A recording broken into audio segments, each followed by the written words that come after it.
Britishers కి ఎదురు వెళ్లినందుకు ఉయ్యాలవార నరసింహారెడ్డి గారిని ఉరితీసి కోయిలకుంట్ల కోటలో 30 సంవత్సరాల వరకు తన తలని అలానే ఉంచారు.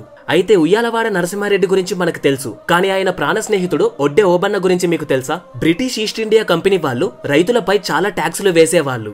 అయితే దీన్ని వ్యతిరేకించడానికి నరసింహారెడ్డి గారు ఒక సైన్యాన్ని తయారు చేశారు. ఈ సైన్యం యొక్క సేనాధిపతే ఒడ్డె ఓబన్న. ఓబన్న తన స్పీచ్లతో ఆ ప్రాంతంలో ఉన్న ట్రైబల్స్ అందరినీ ఒక్కచోటకు చేర్చి దాదాపు 5000 మందితో ఒక సైన్యాన్ని తయారు చేశాడు. అంతేకాదు, ఓబన్న గారికి నల్లమల్ల అడవులు బాగా తెలుసు. అందువల్ల అడవిలోనే తిరుగుతూ గురెల్లా అనే యుద్ధ ప్రక్రియను వాడి బ్రిటిషర్స్ పైన అటాక్ చేసేవాడు.